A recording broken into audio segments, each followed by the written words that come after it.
గార మండలంలోని బందరవానిపేట గ్రామంలో ఎమ్మెల్యే గుండుశంకర్ పల్లెనిద్ర చేసి శనివారం సముద్ర తీర ప్రాంతంలో పర్యటించారు. గార మండలంలోని బందరవానిపేటను అన్ని విధాలుగా బాగుచేసి అభివృద్ధి చేసే బాధ్యత నాది అని శ్రీకాకుళం ఎమ్మెల్యే గుండుశంకర్ హామీ ఇచ్చారు. మండలంలోని బందరవానిపేటలో శుక్రవారం పల్లెనిద్ర చేసిన ఎమ్మెల్యే గుండుశంకర్ శనివారం ఉదయం సముద్ర తీర ప్రాంతంలో పర్యటించారు. అనంతరం గ్రామంలో గ్రామ ప్రజలతో రచ్చబండ వద్ద మాట్లాడుతూ గ్రామంలో శ్మశాన వాటిక, లైటింగ్ హౌస్, సముద్ర తీర ప్రాంతం, కాంపౌండ్ వాల్, శిథిలావస్థలో ఉన్న వాటర్ ట్యాంకును పరిశీలించానని చెప్పారు. గ్రామంలో సమస్యలు తెలుసుకునేందుకు పల్లెనిద్ర చేసినట్లు వివరించారు. సముద్రంలో కొంత దూరం వరకు సీసీ రోడ్ నిర్మాణం చేపడతానని వివరించారు. గ్రామంలో ఎక్కువ మంది మంచినీటి కుళాయిలకు మోటార్లు బిగించిన పరిస్థితిని పరిశీలించానని స్పష్టం చేశారు. జలజీవన్ మిషన్ ద్వారా ప్రతి ఇంటికి కుళాయి కనెక్షన్ అందజేస్తామన్నారు. గ్రామంలో తన దృష్టికి వచ్చిన ప్రతి సమస్యను పరిష్కరించే బాధ్యత నాది అంటూ ఈ సందర్భంగా ప్రజలకు హామీ ఇచ్చారు. ఏండ్ల తరబడి సాగు చేసుకుంటున్న తమ భూములను లాక్కోవద్దంటూ పలువురు రైతులు ఆందోళనకు దిగారు. ఏండ్ల తరబడి సాగు చేసుకుంటున్న తమ భూములను లాక్కోవద్దంటూ పలువురు రైతులు ఆందోళనకు దిగారు.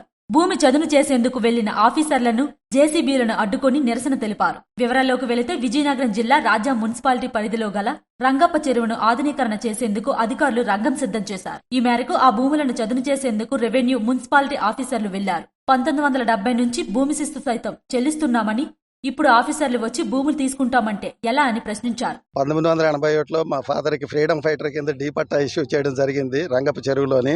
అది మొదలు ఇప్పటికి 40 సంవత్సరాలు మేము సాగు చేసుకుంటున్నాం. దాంతో మా ఫాదర్ అనేక వ్యయ ప్రయాసాలకు ఇచ్చినటువంటి పొలాన్ని చాలా వరకు ఖర్చులు పెట్టి సాగు చేయడానికి ఏర్పాటు చేశారు. అతని తదనంతరం నేను పట్టాదారు పాస్ పుస్తకం, భూమి యాజమాన్య పక్కును కూడా పొంది ఉన్నాను. టెన్వన్ అడంగల్లో కూడా మా పేరు ఉన్నది. అదేం చెరువు గర్భం కాదని కూడా ప్రభుత్వం డిక్లేర్ చేసింది. మొన్న ఈ మధ్య తహసీల్దార్ గారు నోటీసు సర్వ్ చేశారు. ఆ నోటీసుని తీసుకొని మేము 7 days టైం ఇస్తే ఇన్ టైంలోనే నేను తహసీల్దార్ గారికి అన్నీ కూడా సబ్మిట్ చేయడం జరిగింది. కానీ ఈవేళ 12వ తారీఖుతో డేట్ అవుతుందనగా కూడా కమిషనర్ గారు జేసీబీలు పంపించి అన్ని ఆథరైజ్డ్ పేపర్స్ ఉన్నప్పటికీ కూడా దాన్ని ఆక్యుపై చేయడానికి చెప్పారు. అతన్ని మేము పొలైట్గా రిక్వెస్ట్ చేసాం. హ్యుమానిటీతో ఈ 3 రోజులు సెలవులు కదండి, బుధవారం నాడు మేము అందరం ఈ సఫరర్స్ అందరం కలిసి మిమ్మల్ని కలుస్తామంటే నాకేం చెప్పొద్దు, మీరు తహసీల్దార్ గారితో చెప్పి మాకు ఫోన్ చేస్తే మేము ఆపుతామని జేసీబీతో వర్క్ చేస్తున్నారు. చాలామంది నిరుపేదలు 30-40 సెంట్లు ఉన్న వాళ్ళు అందరూ కూడా బాధపడవలసిన పరిస్థితి వస్తున్నది.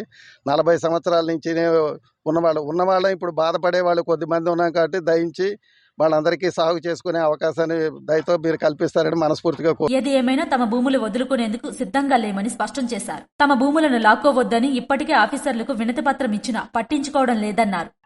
కూలి ఆడితే కొండ ఆడుతుంది, లేకపోతే రెక్కాడితే కానీ డొక్కాడు సార్. మాకు ఆటి వంక మేము బతుకుతాను సార్. హఠాత్తుగా వచ్చి మా పొలము కబ్జా చేసేస్తున్నారు. మేము ఎలాగ బతకాలో తెలియదు సార్ మాకు. ఏంటి ఏ కాలు చేతులు ఆడుకుంటాను మాకు ఏటా కూలి నెలకి వెళ్ళలేకపోతాను. ఇది ఒగ్గిసి అందరూ పడిపోతామని మాకు డబ్బు లేదు, చెత్తివి ఎవరికి ఇవ్వడానికి కూడా మాట్లాడడమే చేత కాకుంటుంది. దయచేసి మా పొలం మాకు ఇచ్చేనట్టు చెయ్యండి సార్. మా ఆయనకి 7 ఆపరేషన్లు అయినాయి సార్. 5 ఇళ్ళు అమ్మేశాను సార్. అది కప్పడానికి నేను నా గుండు రక్తం అంతా వాటి మీద దారేసాను సార్. ఇప్పుడు నాకు ఉండడానికి నీడ కూడా లేదు. మార్కెట్ ఆడ కూడా తీసుకున్నాడు గవర్నమెంట్. ఇప్పుడు మోరడు భూమి కూడా నాకు లేకుండా చేస్తాడు గవర్నమెంట్. ఎంతవరకు ఇది కరెక్ట్ నాకు న్యాయం చేయండి సార్. నా బిడ్డలకి నాకు దయచేసి మీరు నా ఆవేదన ఆలకించండి సార్. మీరు ప్రభుత్వం భూములు తీసుకుంటే సుమారు 70 కుటుంబాలు రోడ్డున పడతాయని ఆవేదన వ్యక్తం చేశారు. రైతుల ఆందోళనతో ఆఫీసర్లు పనులు చేయకుండానే వెనుదిరిగారు. శ్రీ సీతారాముల కళ్యాణ మహోత్సవంలో ఎంపీ కలిసెట్టి అప్పలనాయుడు పాల్గొన్నారు.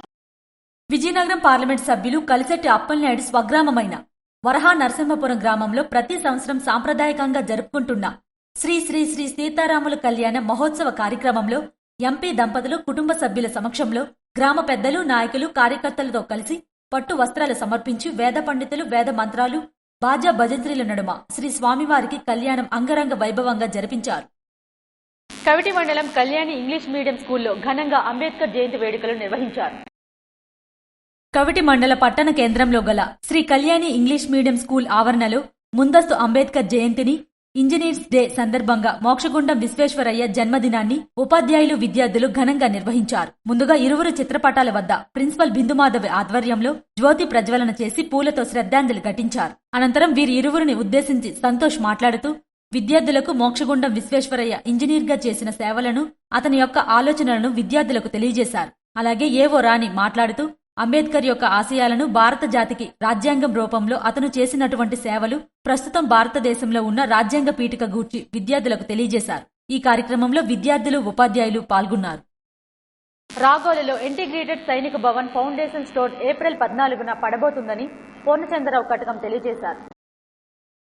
శ్రీకాకుళం జిల్లా రాగోలులో integrated Sainik Bhavan foundation stone April 14, 2025న పడబోతుందని జిల్లా మాజీ సైనికుల అధ్యక్షులు పూర్ణచంద్రరావు కటకం తెలియజేశారు. ఈ ఇంటిగ్రేటెడ్ సైనిక భవన్ ఏర్పాటు ముఖ్య ఉద్దేశమేమనగా సైనిక అవసరాలన్నీ ఒకేచోట లభ్యమయ్యే దిశగా ప్రభుత్వ ప్రయత్నమని, ప్రస్తుతానికి జిల్లా సైనిక వెల్ఫేర్ ఆఫీస్ మరియు సైనిక ఆరంఘర్లు నిర్మాణానికి శాంక్షన్ లభించిందని, ఇంకా ఈ కాంప్లెక్స్ లో ఈసీహెచ్ఎస్ పోలీక్లినిక్ మరియు క్యాంటీన్లు కూడా త్వరలోనే వస్తాయని వివరించారు. ఈ కార్యక్రమం శంకుస్థాపనకు central aviation cabinet minister Kinjarapu Rammohan Naidu చేయనున్నారని, అలానే ముఖ్య అతిథిగా state agriculture minister Kinjarapu Atchannaidu ఉంటారని, సభాధ్యక్షులుగా శ్రీకాకుళం ఎమ్మెల్యే గుండుశంకర్ ఉంటారని, ముఖ్య అతిథిగా స్టేట్ సైనిక డైరెక్టర్ విశ్రాంత బ్రిగేడియర్ వి వెంకటరెడ్డి విఎస్ఎం వస్తారని, అలానే జిల్లా కలెక్టర్ మరియు సైనిక బోర్డు ప్రెసిడెంట్ అయిన స్వప్నిల్ దినకర్ హాజరవుతారని, ఈ ఈవెంట్ అంతా జిల్లా సైనిక వెల్ఫేర్ ఆఫీసర్ ఎ శైలజ ఆధ్వర్యంలో జరుగుతుందని అధ్యక్షులు పూర్ణచంద్రరావు కటకం తెలియజేశారు. ఈ కార్యక్రమంను జిల్లా నలుమూలల నుంచి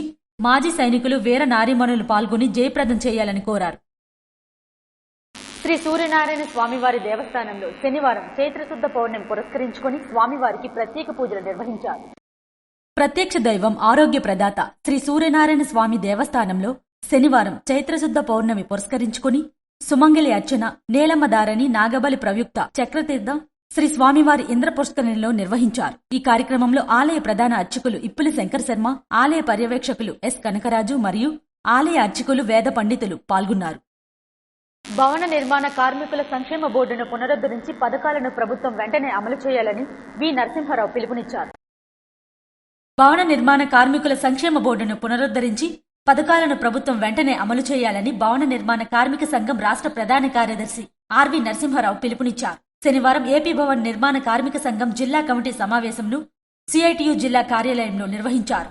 ఈ సమావేశంలో AP building others construction workers union జిల్లా ప్రధాన కార్యదర్శి ఎం హరినాథరావు, ఎం ఆదినారాయణమూర్తి, సిఐటియు జిల్లా ప్రధాన కార్యదర్శి పి తేజేశ్వరరావు మాట్లాడుతూ భవన నిర్మాణ కార్మికుల సంక్షేమ బోర్డును పునరుద్ధరించి పెండింగ్ క్లైమ్స్ ను పరిష్కరిస్తామని, ఎన్నికల మేనిఫెస్టోలో పెట్టిన కూటమి నేతలు ప్రభుత్వం ఏర్పడి 10 నెలలైనా ముఖ్యమంత్రి నారా చంద్రబాబు నాయుడు, ఉప ముఖ్యమంత్రి పవన్ కళ్యాణ్ అమలు చేయడానికి పూనుకోకపోవడం కార్మికుల పట్ల ప్రభుత్వ వైఖరిని తేట తెల్లం చేస్తుందని విమర్శించారు. కార్మిక వర్గాన్ని నమ్మించి మోసగించడం పాలకులకు పరిపాటిగా మారిందని అన్నారు. ఆంధ్రప్రదేశ్ రాష్ట్రంలో 30 లక్షల మంది భవన నిర్మాణ కార్మికులకు అవసరమైనటువంటి బిల్డింగ్ వర్కర్స్ వెల్ఫేర్ బోర్డుని పథకాలు ఆపేస్తూ గత ప్రభుత్వం ఇచ్చినటువంటి 12, 14 మెమోలను రద్దు చేస్తామని, భవన నిర్మాణ కార్మికుల సంక్షేమ బోర్డు నుంచి గతం మాదిరిగానే సంక్షేమ పథకాలు అమలు చేస్తామని ప్రస్తుతం అధికారంలో ఉన్న తెలుగుదేశం కూటమి ప్రభుత్వం ఎన్నికలకు ముందు భవన నిర్మాణ కార్మికులకు హామీ ఇచ్చింది. మేము అధికారంలోకి వస్తే, మేము గెలిస్తే బిల్డింగ్ వర్కర్స్ వెల్ఫేర్ బోర్డుని మళ్లీ గతం మాదిరిగా పనిచేస్తామని హామీ ఇవ్వడంతో ఆ హామీని నమ్మినటువంటి భవన నిర్మాణ కార్మికులు అత్యధికంగా తెలుగుదేశం కూటమి ప్రభుత్వం కోట్లేశారు. ఆ ప్రభుత్వం అధికారంలోకి వచ్చింది. అధికారంలోకి వచ్చి 10 మాసాలు పూర్తయినా ఇప్పటికీ బిల్డింగ్ వర్కర్స్ వెల్ఫేర్ బోర్డుని పునరుద్ధరణ చేయడం కోసం అవసరమైనటువంటి చర్యలు ఈ ప్రభుత్వం చేపట్టలేదు. దానికి నిరసనగా ఏప్రిల్ 24వ తేదీన అన్ని జిల్లా కలెక్టర్ కార్యాలయాల ముందు పెద్ద ఎత్తున భవన నిర్మాణ కార్మికులు హాజరై తమ నిరసన తెలియజేయాలని చెప్పని ఆంధ్రప్రదేశ్ భవన నిర్మాణ కార్మిక సంఘం, సిఐటి అనుబంధ సంఘం వాళ్ళు పిలిపించింది. ఈ పిలుపుని జయప్రదం చేయాలని చెప్పని అన్ని జిల్లాల్లో జిల్లా సమావేశాలు, విస్తృత సమావేశాలు జరుగుతూ ఉన్నాయి. ఈ రోజు ఆ నిర్ణయంలో భాగంగా శ్రీకాకుళం జిల్లా భవన నిర్మాణ కార్మిక సంఘం విస్తృత సమావేశం జరుగుతుంది. ఈ విస్తృత సమావేశంలో 24వ తారీఖు నాడు, ఏప్రిల్ 24వ తారీఖు నాడు శ్రీకాకుళం జిల్లా కలెక్టర్ ఆఫీస్ ముందు పెద్ద ఎత్తున ఆందోళన చేయాలని చెప్పని ఈ సమావేశం తీర్మానం చేసింది. కాబట్టి అత్యధిక మంది భవన నిర్మాణ కార్మికులు రేపు 24వ తారీఖు నాడు జిల్లా కలెక్టరేట్ ముందు జరగబోయేటువంటి ఆందోళన కార్యక్రమంలో పాల్గొనాలని చెప్పని శ్రీకాకుళం జిల్లా భవన నిర్మాణ కార్మిక సంఘాన్ని, భవన నిర్మాణ కార్మికులకి ఆంధ్రప్రదేశ్ బిల్డింగ్ వర్కర్స్ యూనియన్ రాష్ట్ర కమిటీ తరఫున విజ్ఞప్తి చేస్తా ఉన్నాం. గత వైసీపీ ప్రభుత్వం నిర్మాణ కార్మికులకు సంక్షేమ పథకాలు అమలు కాకుండా తీసుకువచ్చిన మెమో 1214ను నేటికి రద్దు చేయలేదని అన్నారు. బిల్డింగ్ సంక్షేమ బోర్డును పునరుద్ధరించి గత 5 సంవత్సరాలుగా జిల్లాలో లేబర్ కార్యాలయంలో మంజూరు చేసి నగదు రాకుండా ఆపేసిన క్లయింట్స్ డబ్బులు చెల్లించాలని డిమాండ్ చేశారు. రాష్ట్రంలో 30 లక్షల మంది ఉన్న నిర్మాణ కార్మికుల సమస్యల పట్ల నిర్లక్ష్యంగా వ్యవహరిస్తున్న కూటమి ప్రభుత్వం తీరుకు నిరసనగా భవన నిర్మాణ కార్మికుల సంఘం సిఐటియు రాష్ట్ర కమిటీ పిలుపులో భాగంగా ఈ నెల 24వ తేదీన కలెక్టర్ కార్యాలయం వద్ద జరుగుతున్న ధర్నాలో జిల్లాలోని అన్ని మండలాల్లోని నిర్మాణ కార్మికులందరూ పాల్గొని ఈ కార్యక్రమాన్ని జయప్రదం చేయాలని కోరారు. ఈ సమావేశంలో వివిధ మండలాల నుంచి నాయకులు లక్ష్మణరావు, కామేశ్వరరావు తదితరులు పాల్గొన్నారు. అక్రమంగా తరలిస్తున్న ఓ వ్యక్తి వద్ద నుండి 16 కిలోల గంజాయిని పట్టుకున్నామని సిఐ చిన్నంనాయుడు తెలిపారు. శ్రీకాకుళం జిల్లా ఇచ్చాపురం రైల్వే స్టేషన్ సమీపంలో పోలీసులు తనిఖీ చేస్తుండగా ఒడిశాకు చెందిన ఓ వ్యక్తి అనుమానాస్పదంగా తిరుగుతుండటంతో అతని వద్ద ఉన్న లగేజీ బ్యాగ్ ను పరిశీలించగా 16.330 గ్రాముల గంజాయి పట్టుబడిందని సిఐ చిన్నంనాయుడు తెలిపారు. ఈ మేరకు ఒడిశా రాష్ట్రం నుంచి అక్రమంగా తెలంగాణ రాష్ట్రం హైదరాబాద్ కు ఈ గంజాయి తరలిస్తుండగా పట్టుబడినట్లు తెలిపారు. ఉదయం ఇచ్చాపురం టౌన్ ఎస్ఐ గారికి రాబడిన సమాచారం ప్రకారం తన సిబ్బందితో కలిసి ఇచ్చాపురం రైల్వే స్టేషన్ దగ్గర చెక్ చేయగా ఒక వ్యక్తి అనుమానాస్పదంగా ఒక బ్యాగ్తో కనుగొనగా ఆ బ్యాగ్ చెక్ చేయగా అతని దగ్గర 16 కేజీల గంజాయి దొరికింది. అతని పేరు అడుగుగా బేనసంత్ ధాన్సింగ్ అని తెలియజేశారు. అతని village అలీగండ village అదవ PS Mohana black. ఇతనేమో అతని గ్రామానికే చెందిన తప్పో సన్ ఆఫ్ సింధూరు అనే అతను 16 కేజీల గంజాయి ఇతని ద్వారా హైదరాబాద్ పంపిస్తుండగా ఇతను దొరికిపోయారు. ఇతను ఏంటంటే 4,000 రూపాయలు ఈ గంజాని ఇక్కడి నుండి తీసుకుని వెళ్ళి హైదరాబాద్లో ఈ తప్పో చెప్పిన వ్యక్తికి ఇస్తే 4,000 ఇస్తారు. ఇతను దాని నిమిత్తం పట్టుకెళ్తుండగా పోలీసులు అదుపులో తీసుకుని అతనిపైన కేసు నమోదు చేయడం జరిగింది.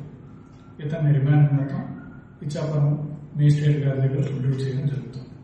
పాతపట్నం గ్రామంలోని గవర్నమెంట్ హాస్పిటల్ వద్ద ప్రజలకు ఆల్కహాల్ పై అవగాహన సదస్సు నిర్వహించారు.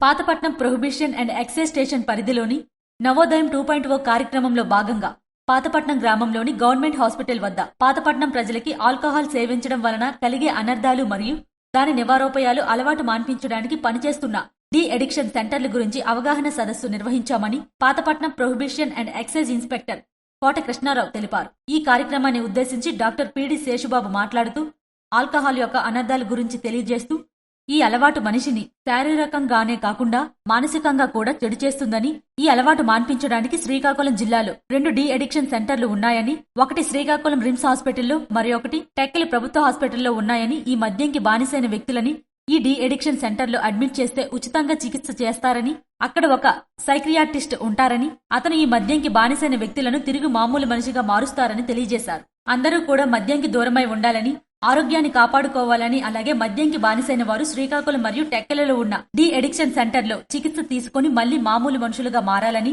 డాక్టర్ సలహాలు తీసుకోవాలని, ఈ అవకాశాన్ని వినియోగించుకుని అందరూ ఆరోగ్యంగా ఉండాలని కృష్ణారావు తెలిపారు. సంతబొమ్మాలి మండలం మర్రిపాడు గ్రామ పంచాయతీ ప్రజల ఉదారవాదం అందరినీ ఆకట్టుకుంది.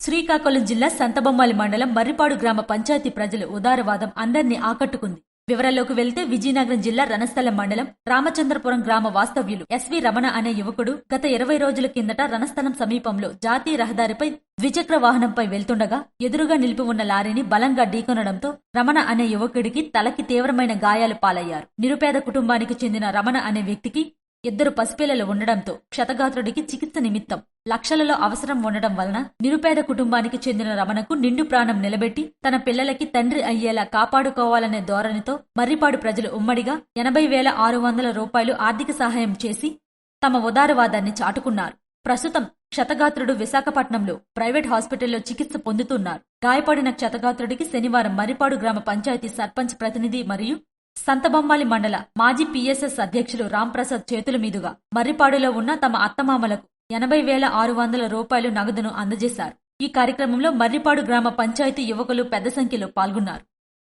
ఇవి ఈనాటి వార్తలు. మరిన్ని వార్తలతో మళ్లీ కలుద్దాం. చూస్తూనే ఉండండి ఎస్ఎస్ న్యూస్.